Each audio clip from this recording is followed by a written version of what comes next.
Steve Austin is training retired racing greyhounds as therapy dogs for police officers in the United States. But that's just one aspect to a life spent training all manner of animals using the power of positive reinforcement. Steve's story is next on Greyhound Nation. This is Greyhound Nation, episode 43, recorded April 3rd, 2024. Steve Austin, training greyhounds as police therapy dogs. Greyhound Nation is a podcast for greyhound enthusiasts produced by greyhound enthusiasts. To learn more about our show and its hosts, visit our website at greyhoundnation.dog. That's greyhoundnation.dog.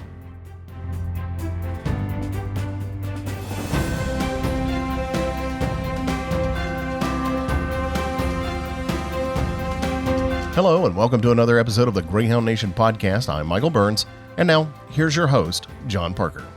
Welcome back, Greyhound lovers. We're pleased to welcome to this episode one of Australia's most preeminent dog trainers. He's going to talk a little bit about the training he's doing for former Australian racing greyhounds from New South Wales to be trained as therapy dogs for police officers and other first responders with PTSD and other issues. So, Steve, welcome. Thank you, John, and thank you for the invitation.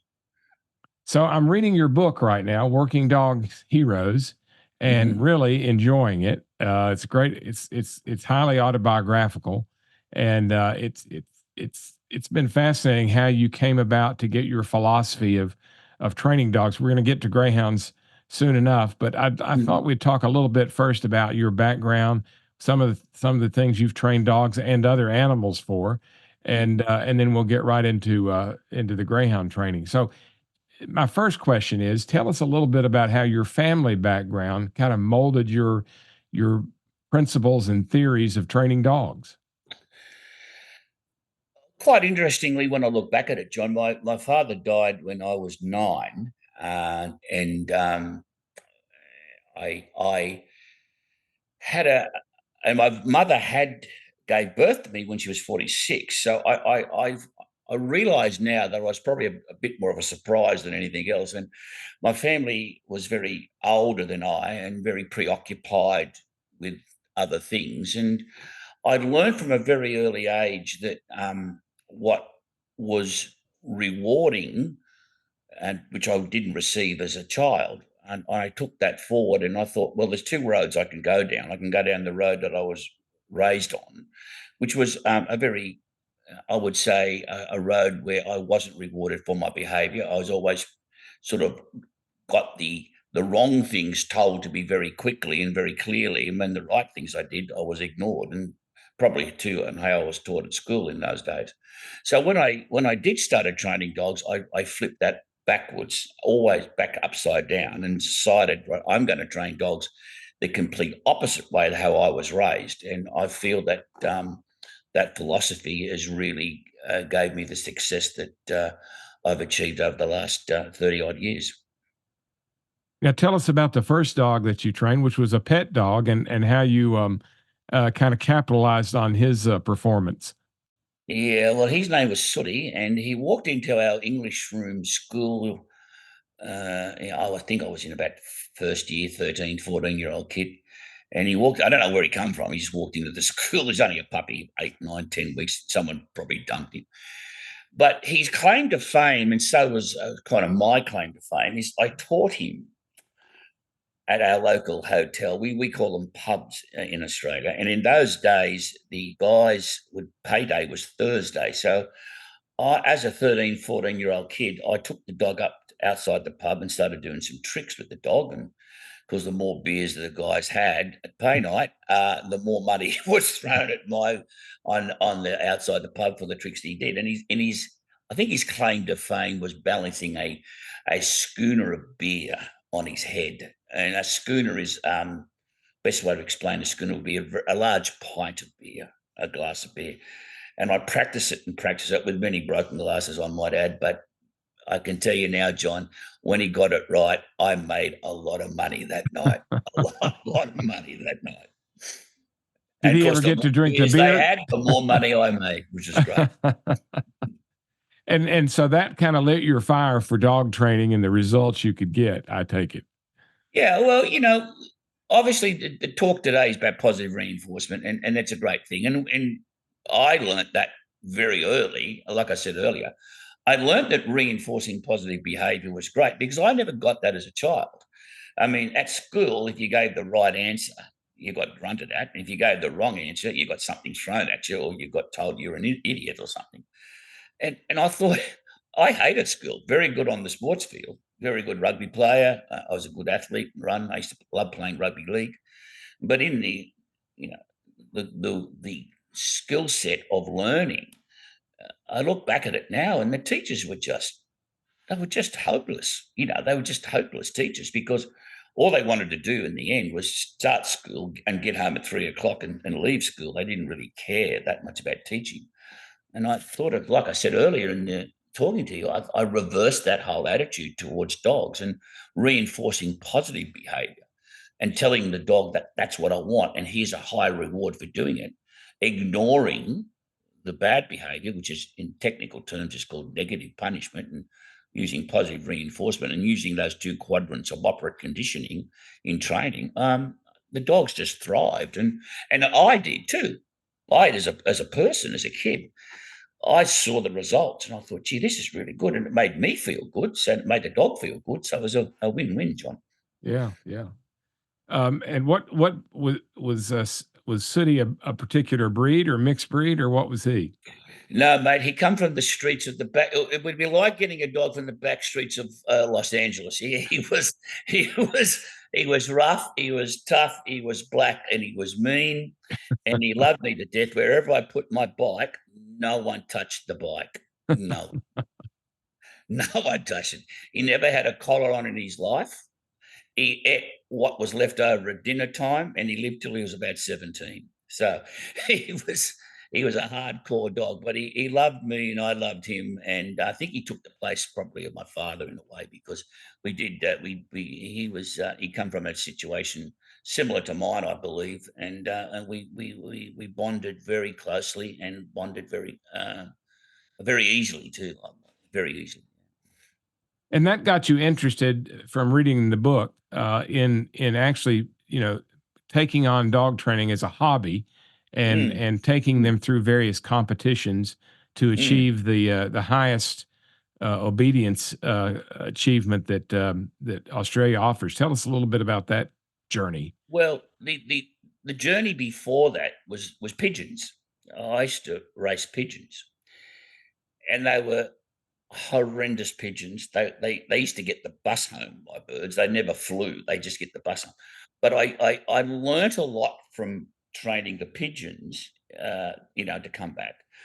And I had a friend of mine, a guy down the road. He was called Ray Hawlight. He was a very good racing pigeon guy, and we used to go and I used to watch his birds. His birds were champions, and he'd give me a few birds, and I'd train them, and I'd feed them too much. And they were too fat. And they were too lazy, and they would come home eventually. But like the race was like 4 hours, and they'd come home 4 days time, with a big smile on their face. So that taught me a lot. And then later on, I just got very interested and I bought myself a border collie I called him Sonny. And I went to the dog training school. And again, in those days, it was, just yell at them, pull them on the lead, don't give them any rewards, just tell them, make them do it. And again, I looked at this and I said, I'm not going to do that. And I turned that around. And Sonny was a great dog. He won the utility dog, which is the highest obedience section you can win. And he won that at the Sydney Royal, which is a very prestigious win. He also became an Australian obedience champion, which included uh, a number of obedience titles plus a tracking titles. And he was a great dog, and he got me. He lit the fire well and truly about training dogs, and that turned me going on into professional training as well. And then you went from there to ultimately you worked with film and television a little bit in training Yeah, not yeah, only did a lot. dogs but other animals. Tell us a little bit Yeah, about that. we did. Oh, cockroaches to elephants. I trained, and, and we had some really interesting times in the film industry. In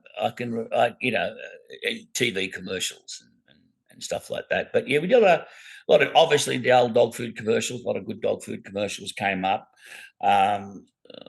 We did a movie called Babe, and they asked me to they asked me to concentrate on raising these pigs to see the growth rate. So I because the pig in Babe was about, I think they had 30 pigs because they grew so quick and they had to keep the same size pig all through the movie. I wasn't involved in the filming, but I was training the back, keeping these pigs to see what growth rate they did. Anyway, I ended up keeping the pig, and his name was Bacon. And my theory was he'd rather be called Bacon than be it. I tell you, John, there were some funny things, like I was walking the pig one day to a TV commercial shoot. He had to play pool at a pub, and he was the only pig, I think, in history that could play pool. So I'm walking outside the hotel and getting him all ready for the job, and this guy walks out the pub. He had a few. He probably had a couple of bourbons, way too many. And he looked at me and he said, What kind of dog is that? I said, "It's not a dog, mate. It's a pig."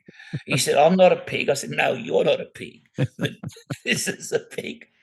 And the conversation, and it just deteriorated quickly down the wrong line. So I got Bacon the pig into the hotel, and he had to get on the pool table with his two front legs and hold the pool table, and it brought the house down. I don't know what commercial it was so many, but yeah, there was that, and we had to train some cockroaches to run across kitchens, but mostly dog commercials.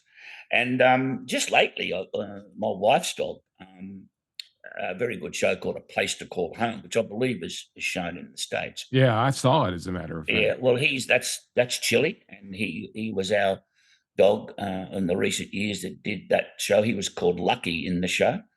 And Chili was a great dog. He's passed now. He lived to a ripe old age. But he loved doing that show, and he became quite funny. And the most funniest bit, I've got a very weird sense of humor, but they used to have in the nights and meet the stars and all the rest of it and get an autograph. And Chili's line, the dog's line, was much longer than the actor's line, which a lot of them didn't like. I thought it was hilarious. Some of the actors took it the wrong way, I think. Yeah. Now, on a more serious note, aside from dogs as entertainment and so forth, you've trained detection dogs. Tell us a little bit about that.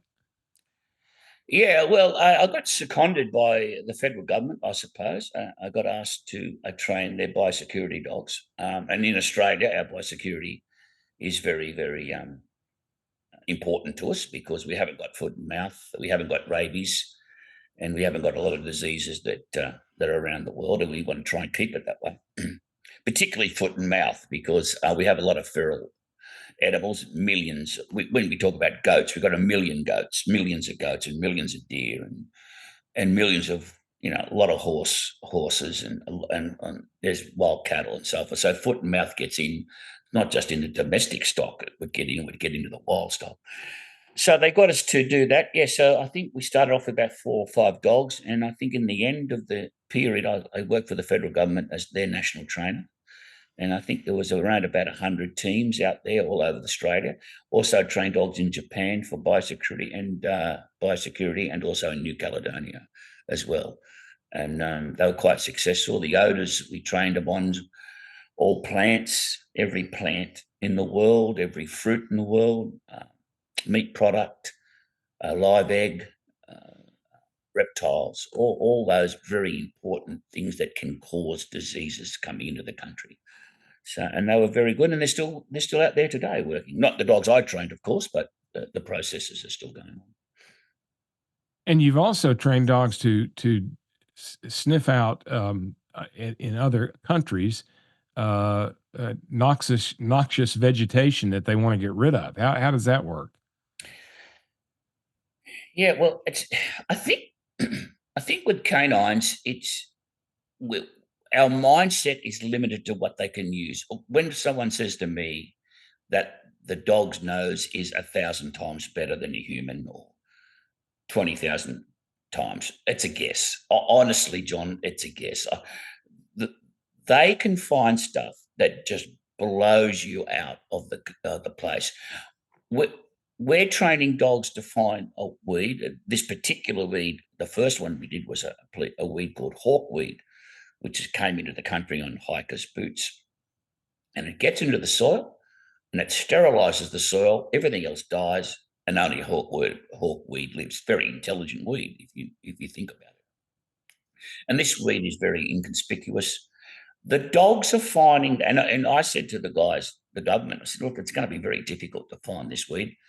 And my wife, who's a very good dog trainer, said, I don't think you can do that. I said, well, let's give it a shot. We've got nothing to lose. John, the dog was finding that weed 1 meter under snow. And I couldn't understand how they could do it, yet they did it. Mm-hmm. We're doing water leak detection pipes now. We did some dogs in Ireland just recently for water leak, which means instead of checking every meter, they just run the dogs over the meters. The dog goes, yes, no, yes. And instead of taking 8-9 hours to do a job, the dogs are doing it in 8 or 9 minutes. So finding water leaks. Water leaks, yeah. And they're finding water leaks under the ground up to 2 meters, and they're finding it on top of rainwater. I never thought they could do it. So we are not using scent dogs anywhere near the potential that we should be or can be, in my opinion. And you hear about some common wisdom, so to speak, conventional wisdom is that some breeds have better senses of smell than others. Have you found that to be true? It's a very good question. I think all dogs, all breeds of dogs have the ability to scent, but it's the drive of the dog, the attitude of the dog. It's like humans, and we could all probably win, or we could all run in a marathon, but can we run it in, I think it's less than 2 hours these days, or 2 hours 10, or whatever the record is? Can we run it in that time? Well, it's the drive and the training and the attitude toward it. So I use very strong working line dogs, spaniels. I'm very particularly encouraged to using working line springers and working line cockers at the moment. They're very strong hunting lines, and the willingness to get out there and search and hunt. And the scent work, the physical idea of the dog using its nose is nowhere as important as the ability of the dog to want to go out and use it, and the hunt drive. And if you can understand, with enthusiastic people, it's the same as not that enthusiastic person will do that job, where the other person can do it, but he doesn't want to do it. That's why you've got to get that enthusiasticness in the dog, that drive and that hunt drive in the dog, more than anything else. Yeah. It's not so much a big difference in scenting ability. It's in their desire to use it and be rewarded for it, et cetera. Yeah, it's the attitude. It's the reward drive. I mean, if you've got a strong reward drive, a dog will want to do it more for the reward than a dog who's got a low reward drive. So when you're selecting these dogs and you're selecting the puppies from the dogs, I go through a specific testing scenario, and I want a dog that wants to catch the ball, want to get the ball, has a high food drive, is good and is driving. And it would usually make a terrible pet, but a great work dog, if you know what I mean. Yeah, absolutely. A bit like myself, John, I'm a nice person when you get to know me. But I like to do stuff. I don't like to sit around and just, watch the sun go up and down. Yeah, absolutely. Now, you had a program in Australia that was kind of the precursor for the Greyhound therapy dogs, working with the prisons. Tell us a little bit about that. A guy called John Jarrett contacted me once. A great man. He did 5 tours of Vietnam, and for our country, and very damaged man. And he came up to me and he said, I got these young guys coming up from Iraq and Afghanistan now, and they're coming to me and they're all knocked around combat soldiers, and I think they're getting some dogs for them. So that's how it started. And I give full credit to John Jarrett. for that starting point. It developed into a very strong program with the help of Defence Community Bank. That's a defence bank for return and return soldiers in our country. And I'm a director of training, and Leanne Kyle is another director. We're off the bank board, but we're off that line off the bank.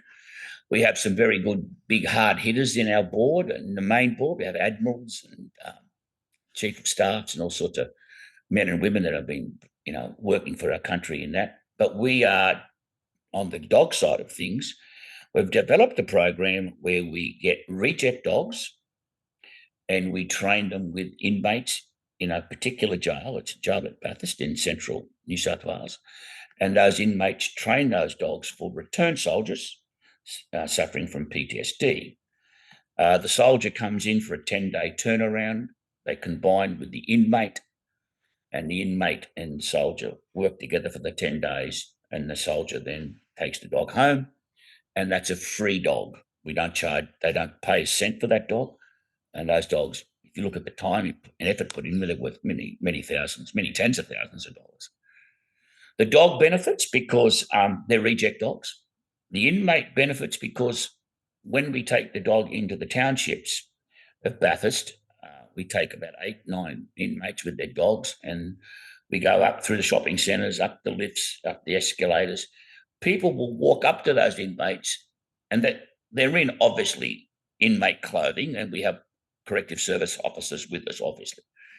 And I'll walk up to those inmates and they'll say to those guys, "Thank you, you're doing a great job." And sometimes I think to myself, for the grace of God, a lot of people could be in their spot sometimes. I'm not saying they're angels, John. I'm not saying they're angels at all, but at least they're trying to get themselves better.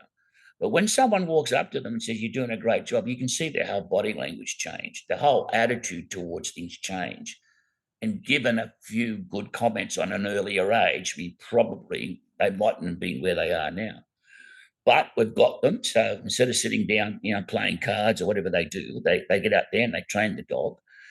And the interesting thing, in 7 years, touch wood, in 7 years, we haven't had one reoffender in our program. When they go out of the program, when they go back out of jail, when they do their term, none of them, not one of them has reoffended. So that's got to be a win.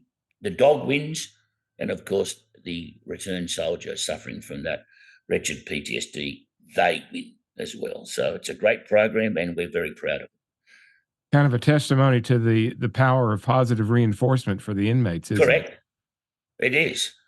And like I say, you can tell a person and a dog they're doing the wrong thing, and they might listen.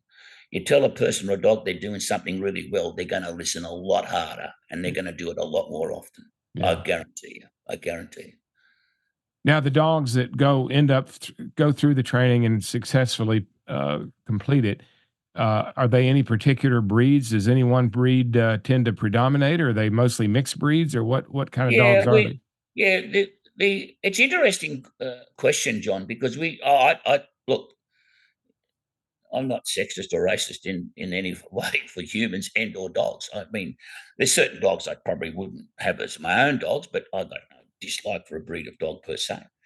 But we tend to use the crossbred Border Collie, Labrador, or Labrador type dogs, mostly because there's a lot less stress when the recipient, the soldier, takes them into a shopping centre, restaurant or something.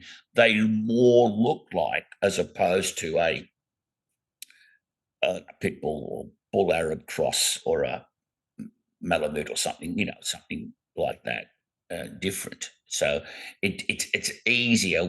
The recipients are telling us it's easier with that dog. But to answer your question, no, we have Border Collie crosses, lab crosses, all sorts of breeds. But it's, we look at the dog and we take the dog for what it is, for not what it looks like.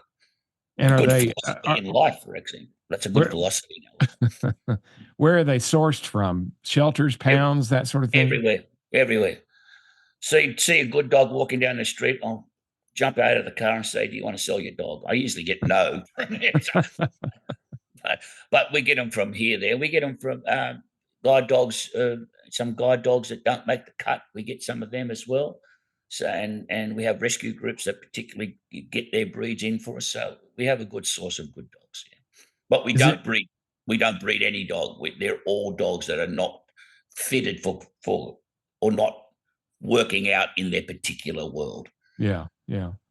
And are they any particular age that you shoot for? Age range? Like the really economic age, for want of a better word, would be 18 months of age, because 18 months means that they've got a good lifespan ahead of them, and also they're ready to be trained. But no, we've trained 3 and 4 year olds dogs, and we've trained 8 and 9 month old dogs. So we look at them that way. It's more about their physicality than their age, Yeah, right?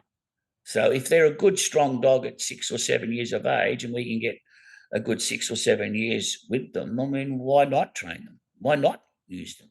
yeah. You don't need a young puppy to get it right. But what we do, and I think you might find this really interesting, and I hope your listeners do, every single dog that comes into our program is automatically treated as a 8-week-old puppy.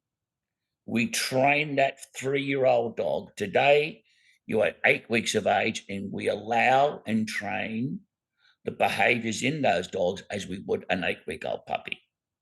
Toilet train it, walking on the lead, coming when called, all those things, we allow it to be an 8-week-old puppy and develop its skill set from there on. And I find that is a very good attitude in training adult dogs. And once they're assigned to a soldier, a returning soldier, or do they live out their lives with the soldier, or do they retire at some point and then go to a pet home? They live out their life with the soldier, because I would say you would need an iron bar and a very, very good weapon to get that dog off those people. They're not to give that dog up, mate. They're taking that dog to the grave with them. Nah, we will get another dog. But what we did have problems with was with the inmate, right? Because the inmate, we have the dog in there for maybe 4, maybe 5, sometimes 6 months. So giving the dog up was difficult. Yeah, But what we did is that as the dog was going out to the recipient, we'd give the inmate another dog to bring on. So that made the changeover a lot better. And after the second and third dog giving out, and they see the results that they're getting, they understand then that the dog is not theirs. They're doing it for a very, very, very great cause. Now, tell us a little bit about, you obviously segued from that to, and your reputation there put you in position for the Greyhounds from Greyhound Racing New South Wales. How did you first come to learn of that program and get retained to train the Greyhounds? I met the CEO, Robert McCauley, a few years back on another Greyhound job, maybe 3 or 4 years ago. And he was appointed CEO, and he had and now it's legislation in our state of New South Wales that Greyhound Racing New South Wales must have a rehoming policy. So that's where Greyhound as Pets was developed. And they were getting a lot of dogs, ex-race dogs. Dog that got injured, and getting a few dogs in. And he came up to me, rang me up and said, "Look, I met you a few years ago. Would you be interested in coming and having a look at this policy? We want some of these dogs trained, and we want them trained as assistance dogs per se, or dogs that will help people and so forth, as another way of moving dogs forward." So the pet dogs is great, but is there another option here? We want a quicker training method and a few bits and pieces like that, right? In the Greyhounds as Pets. So I said, "Yeah, I'll find that." And it was a real challenge, John. It was good. These dogs, the Greyhound, they're great dogs. I never thought that I never gave a Greyhound much attention as a dog. I've got so enthralled with the breed, and so has my wife. We're going to get one. We're going to get a greyhound. Excellent. That's Yeah, great to and hear. we not just yet, because we've got a few too many dogs here at the moment. But once we get these other jobs done, we're going to get one and we're going to take it. They are fantastic dogs. They are built to be a service dog. They're built to be it, both in physicality and temperament. And they're a marvelous dog. And yeah, we're getting that program. And I believe now that with the help of, we've got some great people working with us, Jamie Palmer and Steve Radford, who are working in the program as well for rehoming with those guys and all the staff at Greyhound Racing. I think we're going to have a really good job, a really good place to put the special dogs as well as the pet dogs. The special dogs are going to go into this program where they're going to help people suffering from anxieties. They're a service dog, just a good service dog, and I think those dogs will be going in there very quickly. And we've got some out there at the moment, like we have in the United States, and we're getting some out there at the moment in Australia. But I do know this in the first instance, and I've learnt this of what not to do in the last program. When we do put the dogs out, the first few dogs have got to be fantastic. They've got to be excellent, because they're the ones that are going to be the ambassadors of this whole program. Yeah. So we're working hard on that to get the best dogs out of, and then the rest will flow on quite nicely. I was intrigued in the book. This relates back to greyhounds and hounds in general. You compared the kind of the work ethic and the approach they take to their work when you started working with beagles, as opposed to gun dogs. Describe that distinction between the way the gun dog works and the way the hound works. The hound says, I don't care where you are or what you're doing. This is my life. If you want to hang on and enjoy it, follow me. That's what the hound says. I've got to go and chase that. And if you're with me, good luck. If you're not with me, well, I don't really care. The gun dog, on the other hand, goes, there's a rabbit. You shoot it. I'll bring it back. There it is. Can I get a pat? And they're very much a different attitude towards it. And I think the key to all dog training is to not say and not put every single dog into the same basket. Look at the individual dog, look at its strengths, look at its weaknesses, and work with it. So with the beagle, and we had the beagles at the airport, and the best thing for a beagle is a dog lead, because if when they get something up their nose, they're gone. So, but if you're hanging onto the dog lead, you can just go with them. So that's the first thing I found with beagles. They're great little dogs as long as they're on a lead. When they're off the lead, you got a problem. But greyhounds are a little bit different. I mean, when they're on the racetrack, yeah, they run. But when they're on the racetrack, they're quite happy to sit on the lounge and have a Chardonnay or a red with you and watch The Bold and the Beautiful, or whatever tickles your fancy, on the television or something on Netflix or whatever, and they'll sit down and have a beer with you all day long as well. So to me, a greyhound is just about the perfect dog. What you mentioned that from the standpoint of their build, their structure, they're the perfect therapy dog. What is it particularly about them that makes them their size is, if they can put their head on your lap when you're feeling a bit down, you're feeling a bit stressed. The head, we do what's called a lap, which the dog is trained to put their head on your lap and you stroke the dog, and that's there. You don't have to bend over. Now, that might sound like a little thing, but when you're full of anxiety, it's a huge thing that the dog is just there, and the dog can naturally walk up to you. They're a good size for what we call the front block and the back block, and that is that when someone is suffering from some anxiety, we train the dogs to stand in front of them to block that person coming too close. Right, gives them a bit of space. And the greyhound is a great size because everyone can see it. In the back block, we teach the dog to go behind the recipient and stand behind them close and push in against them, which says, listen, I've got your back here. You got no one to worry about. So when they're standing in a queue, getting money from the ATM, or whatever they might do where they need some support at the back, we train the dog dogs to get behind them and push into them to tell the recipient, the person who's got anxiety, that we've got your back and we're looking after you. And Yeah. it's a big thing, John. It really is. It doesn't sound much to people that don't work in this field, but when you see the anxiety that some of these men and women have achieved with hard combat, I haven't been there, and I'm glad I haven't been there, but some of the stories that these men and women tell you, you don't want to be there, and how they can get it through there and come home. You know, they're great men and they're great women, and we should support them as much as we possibly can. And that includes police, paramedics, or the first people that go out there on the first steps. That they should be looked after properly. Now, when you get when you started the program with the Greyhounds and you started getting the first few in, they're kind of blank canvases from your standpoint. What do you look for in terms of traits of the Greyhounds that will differentiate the good candidates from the not so good candidates? Sure.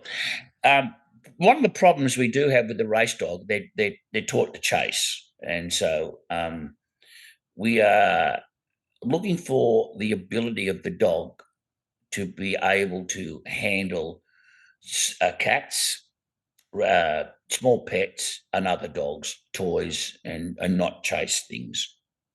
It is very difficult in the first instance, but we use a process called classical conditioning, where we say to the dog, there's your chase toy, or there's a squeaker, or whatever it may be. And when they see it, we call the dog back to us, and we reward the dog for coming off it. It sounds simple. It's a lot more difficult than it is, but we look for dogs that are responsive to a reward would be the best idea. So if we can get a food reward dog or a toy reward dog, and that dog wants to come and get the ball, the tug toy, or the food off us, that dog is a good dog as a candidate to be trained for further and higher things. And if they have the old hound independence, they may not qualify for the program. They might not qualify for the dog that's looking after people with anxieties, but they still make a good pet dog. And a good pet dog means that they're happy to be around other dogs, which they all are. They're happy to be around people, which 99.9 times out of 100 they are. They love people. So a pet dog, they make great pets, and they can easily be trained. But if we want to go that next step, those little traits make our life, the training life, a lot easier. Now, once you've made that initial assessment, you've kind of identified your most likely candidates. What's the next step in training? Well, in GAP, we have some very, very good trainers in GAP. We have Dave, who's, eventually Dave will take over my role eventually, because I like to go into organisations, get them set up, and then move on. That's what I'd like to do, because I'd like to, I don't want to be the trainer. I want people to be trained constantly, so there's always someone there. And Dave and I are working together. Mum will train those dogs. We'll train those handlers up. The dogs will come in. Our trainers have done our courses. That we've got an online course that they've done, and they will then start training the dogs in a sensible, calm method with positive reinforcement and negative punishment. That's withholding rewards and rewarding rewards.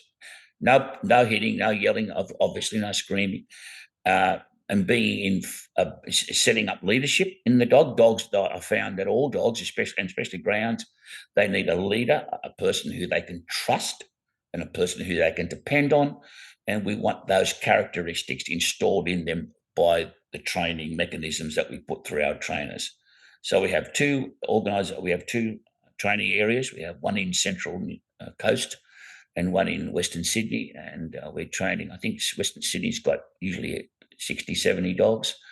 And I think around about the same up at the Central Coast. And through those dogs, we also have regional coordinators, which they get dogs directly from the racing fraternity and rehome them directly. And because Australia is a very big country, they can rehome them out to the west and east and south of New South Wales, and they will reward them out. And if they get a really good dog, one they think that might be a good PTSD dog, then we're going to have a look at it and we'll bring that into the training centres and do it like that. So we have a good flow of dogs. We're developing a good training system, and we're training our trainers now to train the dogs in a very modern and scientific method as well. You've talked about the head in the lap, the front block, and the rear block. What other maneuvers do you teach them? We have, in this instance, we're concentrating on those ones, but we will eventually do stress marker, stress interrupters, and they can be rubbing your hands together too strongly. That's a stress a lot of people do. Their foot shake, that they'll start tapping their feet, or they'll start using their mouth. I can't. How you stretch your neck, and you stretch your neck. Like you're putting a tie on too tight. All those little stress markers, we teach the dogs to identify, particularly in the first instance, the hand movements and the feet movements. However, if we get a particular recipient who has a particular stress marker, we'll also train that dog for that particular stress marker as well. And they're interrupters. So we're told by the psychiatrist and the psychologist that if we can interrupt a person's stress markers before they go over threshold, it makes their life so much better. And that's what the dog does. Don't panic. I'm here. Don't worry. Everything's great. Look, I'm here. Oh, okay. So that stress then is released through the dog, and everyone is much better off. How are the greyhounds taught to interrupt the stress markers? What do they do? They will, if they see their hands, they'll nuzzle in with their noses, which is a great nose, as we all know, with the greyhound, nice big nose, so they can nuzzle right in, and they'll interrupt it. They'll jump on their shoulders if necessary, and they'll keep interrupting. We train them to keep interrupting that stress marker until the behavior that we get is that we mark it. And when the marker point, we use the word yes, which is called a conditioned reinforcer. So the dog does it, interrupts it. We'll put some toys or food in their hand, and we'll get the dog to try and get it, and we mark that behavior to train, and then they pick it up very well. With the foot interrupters, we'll train some of the dogs just put their foot on the recipient's foot, or they'll sit on the foot, or do something like that. So whatever interrupter that the dog is good at, we don't say every dog must interrupt like this. We watch the dogs, and if they do something that pleases them to interrupt it, well, that's what we go with. But they're the two basic ones we do, John. What is there a final exam, so to speak, for the greyhounds as they approach the end of their training there in Australia? Yeah, there sure is, and we base it on a very hard. I'd love to show you this stuff that we do with the dogs, with the defence community dogs, and just we have not up there with the greyhounds yet, but they will be. But with the defence community dogs, we take them to shopping centres, like a mall. I think you guys call it a mall, and we line them up. They have to do a 5-minute downstay with the handlers out of sight. But just to add a little bit of degree of difficulty, we put them in the shopping centre where the chickens are being roasted around the rotisserie, and we do a drop stay under that. And the thing is, if they can stay for 10 minutes under the chickens being roasted, they can stay for any time at all. We bounce tennis balls off their head. We step over them. We throw tennis balls past them on the end. We put them up escalators, in lifts. We cross roads, and they have to pass a specific amount of tests. Now, with the greyhounds, we're not going to, at this level, at this time, put them through that amount of training, but eventually in years to come, maybe 18 months, 2 years, I would like to have the greyhounds as good as the dogs that we're training now for the defence community dogs. Yeah, I know a lot of Greyhound obedience training people that they say rotisserie chicken is the highest value food reward. So I can Yeah, just well, that imagine. that and a cold beer doesn't do me no harm either. So I'm up there with the Greyhound. I do like the old roast chicken and a beer as well, I can tell you. Now, so once they now for the dogs coming to the United States, especially for the pilot program there in Dallas, Mm. what what's the next step? You all put the beginning training on them. They pass the final exam to where they can uh, go toward the next step toward being assigned Yeah. to a police Well, officer. What do they do in America? well, we'll be working with obviously with you and your organisation, and excuse me, other Greyhound people over that are interested, and we will be getting the dogs up to a certain level here in this country, and then we'll be working with the United States organisations like yours to make sure that we have backup with it. So I would imagine I will come over for the first few visits. I will meet your trainers and people that are interested and show them the training sort of mechanisms. And then when the Greyhound does go to the police officer or the first responders, paramedic or whatever they be, fire as well, then we can get either volunteers, I hope, or whatever the situation needs to be done.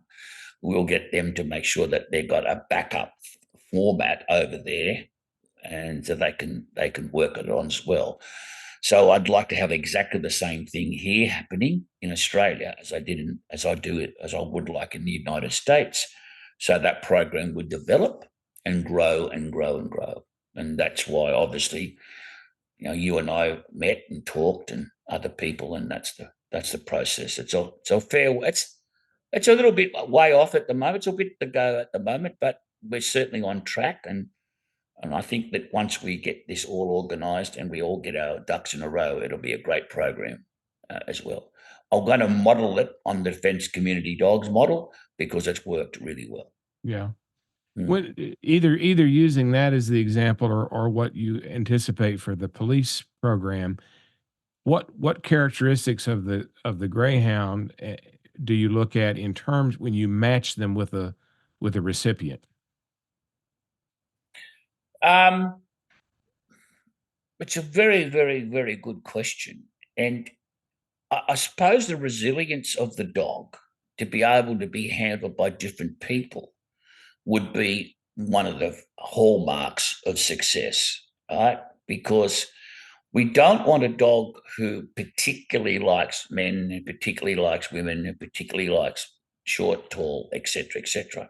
We want a dog that likes all people and has a good experiences with all people. And this is really important because that's going to help us then put that dog with a whole lot more chance of the recipient getting it done. So a dog that shows good resilience, a dog that shows a good temperament of wanting to go to people would be more the way to do it.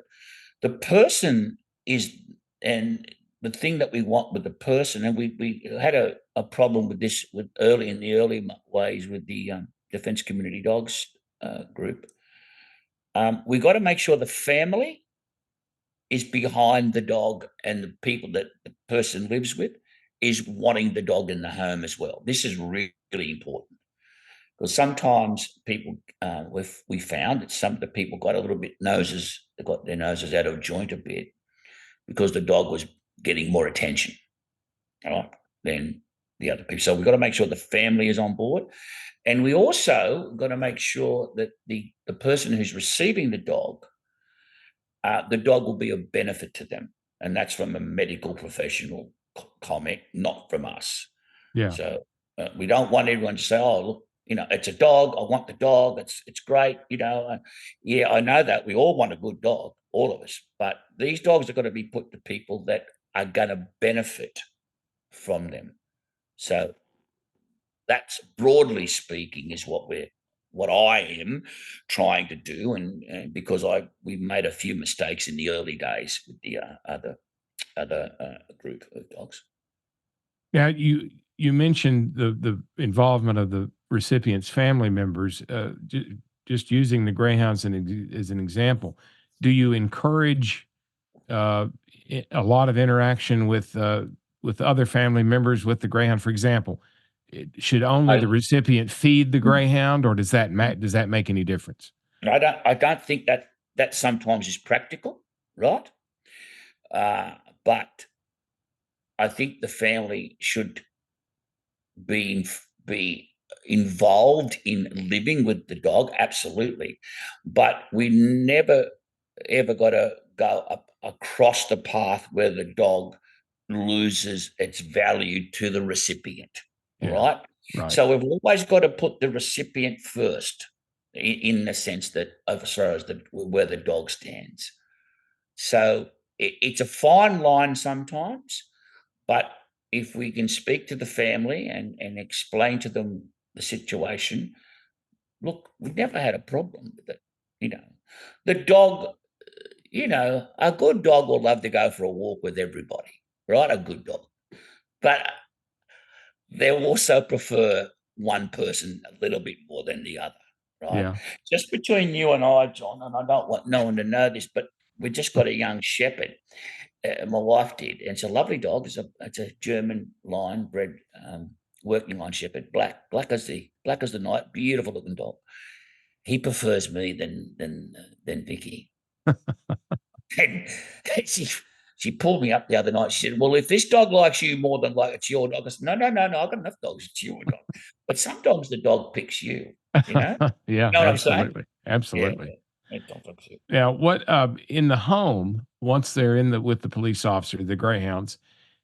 Do you have any particular suggestions, recommendations about things like should they be allowed on the furniture? Should they be allowed to sleep in the same bed with the recipient? Things like Mm, that. mm. What's your feeling Yeah, about that? I think the one thing the dog must have is a place where the dog can go and not get disturbed. I think that's really important.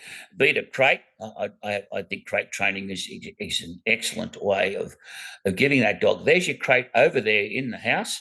When you go in there, it's your space, right? That's the first thing.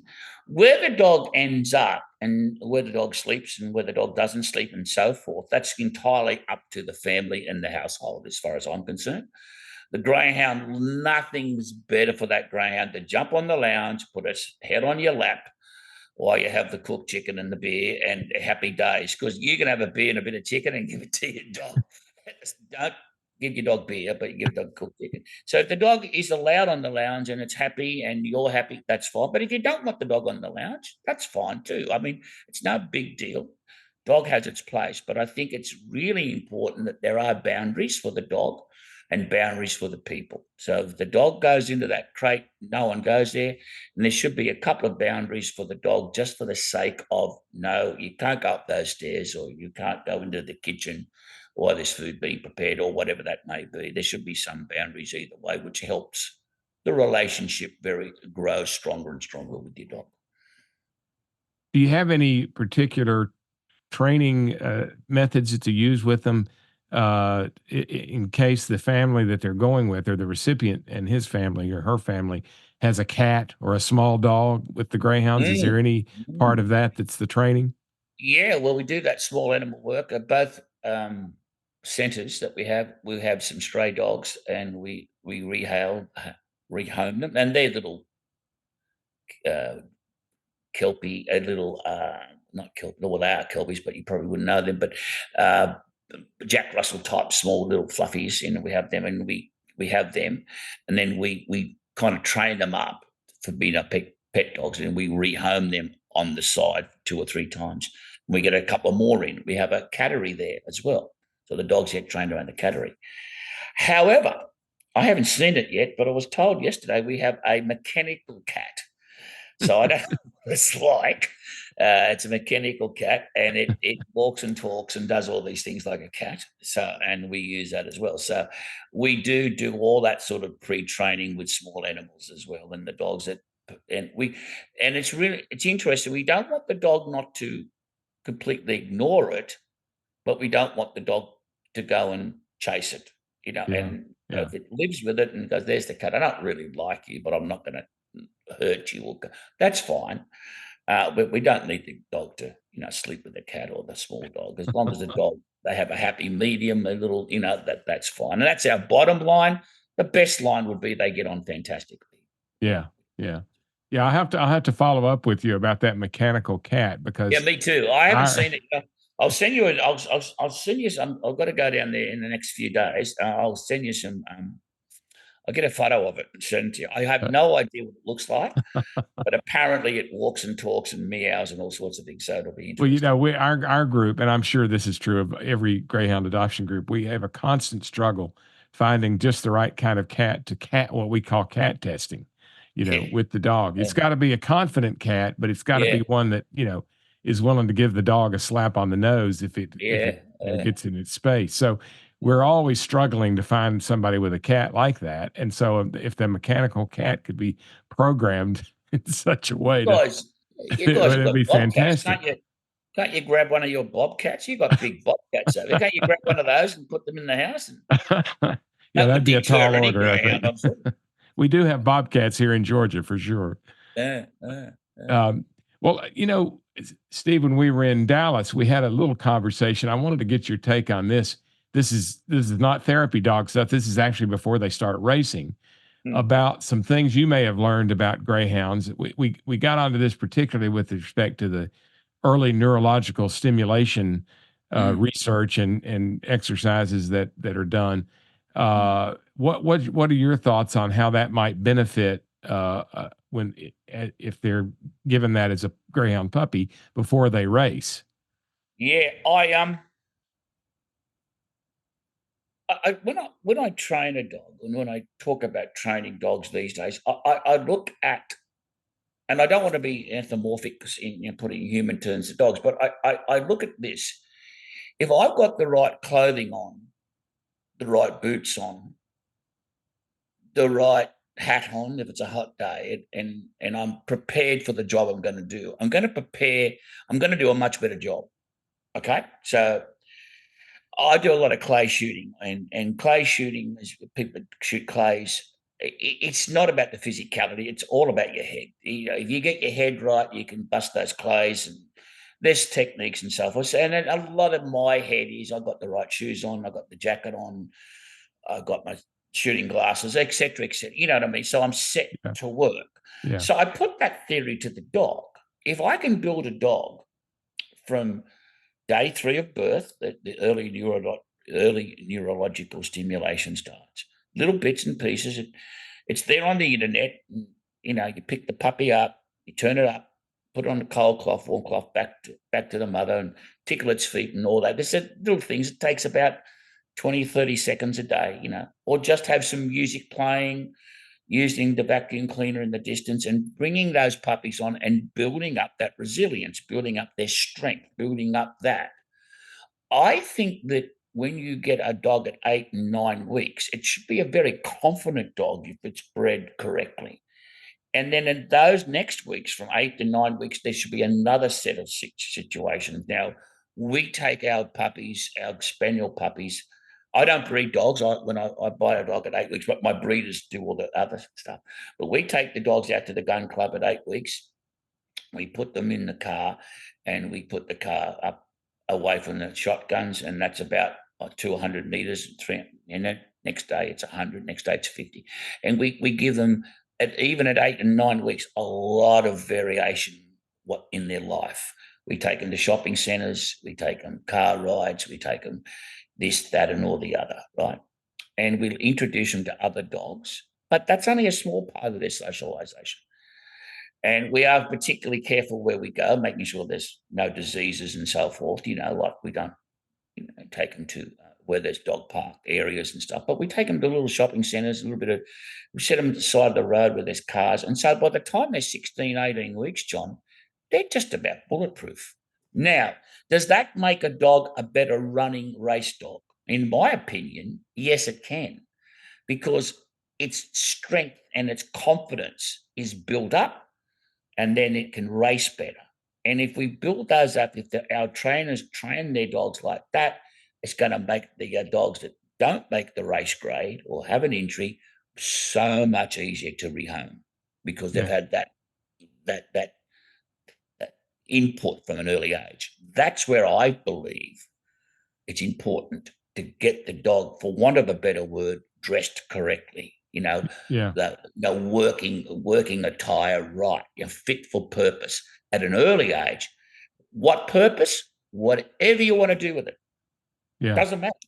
Whatever you want to do with it. And I think the dog and a human is a lot better when they're a confident, strong, physical and confident and strong mentally dog or person. Yeah. Just applying it to the racetrack, a confident dog running on with 6 or 8 other dogs would probably be less intimidated when he gets into traffic, or he might be willing to push on through that traffic a little more confidently than falling back and saying, "I'm not going there. I'm not going to get into that."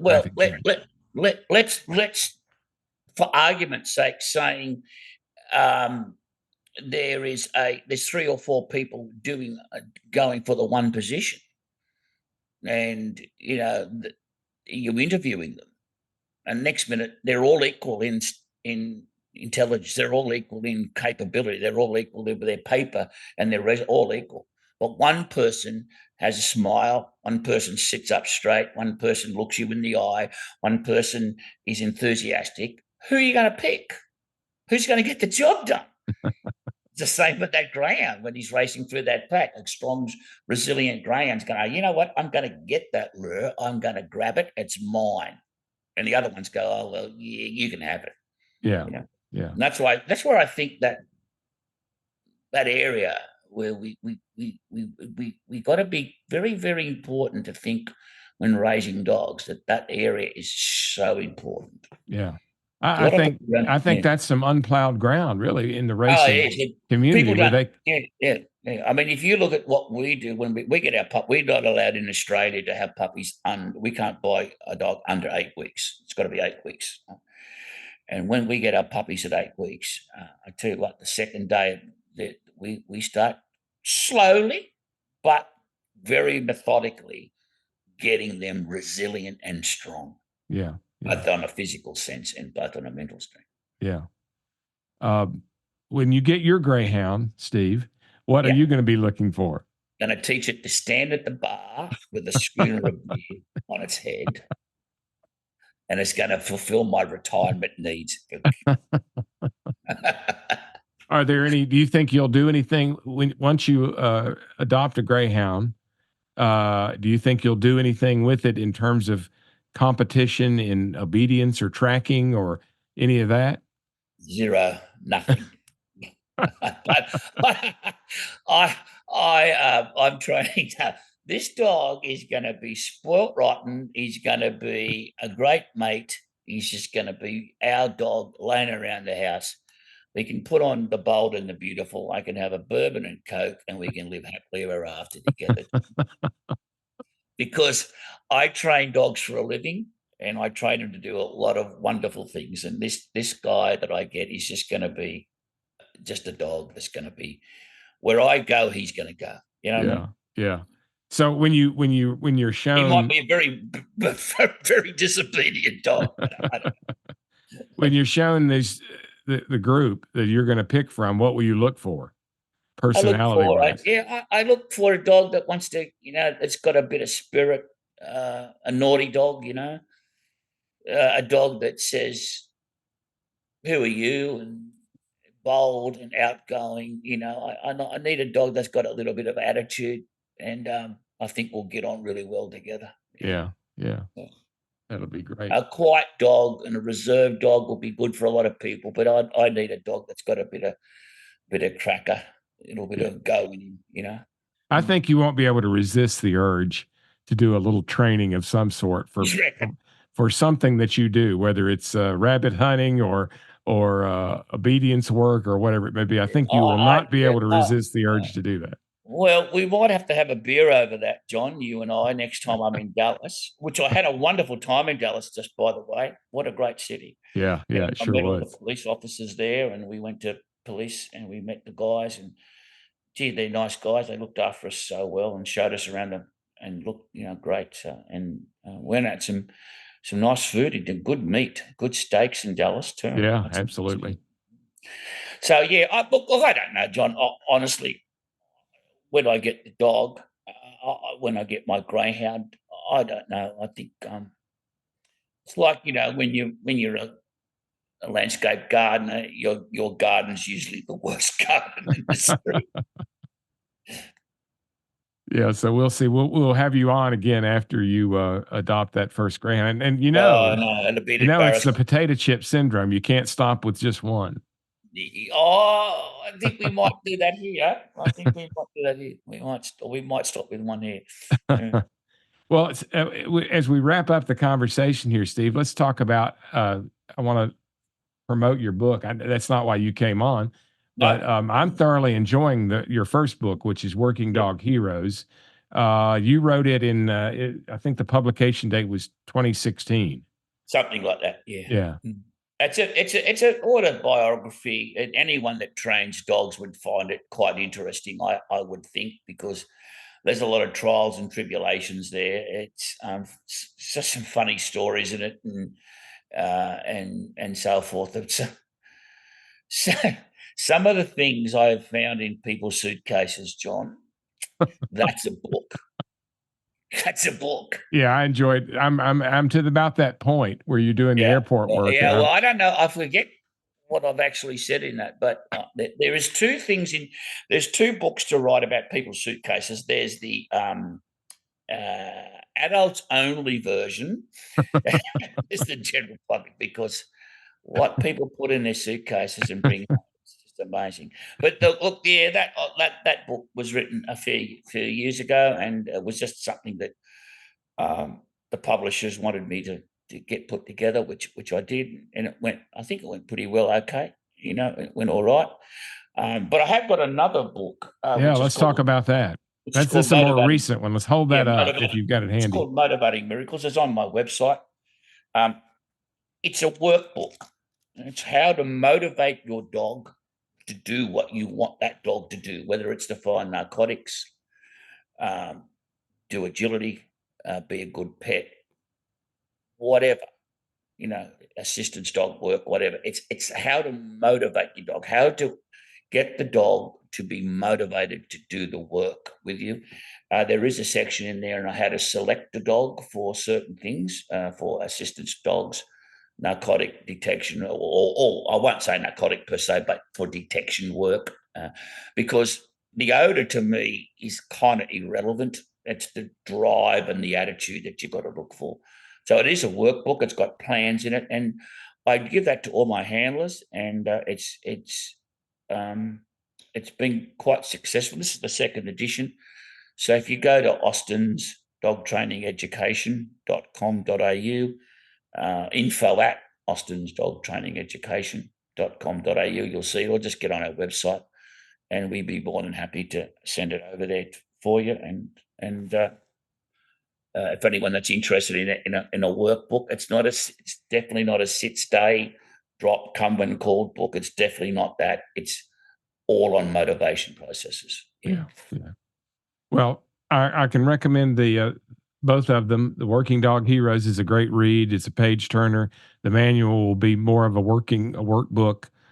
You can't go wrong more for either your way. dog trainer, I think. Yeah, more for the dog trainer sort of person. We'll put that on the in the show notes for sure.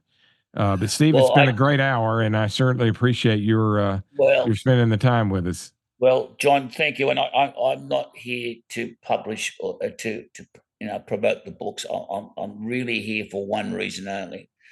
And the reason I'm here for is I want to make this program and work with you and your groups in the United States of America. I really want this to work with these dogs, because they are a dog that is crawled into my heart. I had no idea how good they are. But once you get around them, you can't get rid of the damn things. They're just great. So I'm up to my neck in it. And, I hope to be there for many years to come. And thank you for the opportunity, you and Michael, for putting me on your podcast tonight. Thank you. Sure thing. Greyhound lovers, we'll see you again next time, and we'll have Steve back to give us another report once he's adopted his own Greyhound. Thanks so much for listening to the show. If you're not a regular listener, be sure to follow Greyhound Nation wherever you get your podcasts. We're also on social media, Facebook and Instagram. Just search for Grey Nation Show, follow us, and you'll get notifications every time we release a new episode. You can also get new show notifications when you subscribe to our YouTube channel. If you liked the episode, leave us a review on our Facebook page or your favorite podcast app. You can also send us feedback or questions via the contact form on our website at greyhoundnation.dog. That's greyhoundnation.dog. This episode was produced in collaboration with host John Parker. Our theme music was composed and performed by Dimitri Taras. Thanks to our guest, Steve Austin, who joined us from Down Under for this episode. Steve's book, Working Dog Heroes, is available on Amazon. Check our show notes for a link. Our show notes will also include links to his website and his Facebook page. I'm Michael Burns, and you've been listening to Greyhound Nation.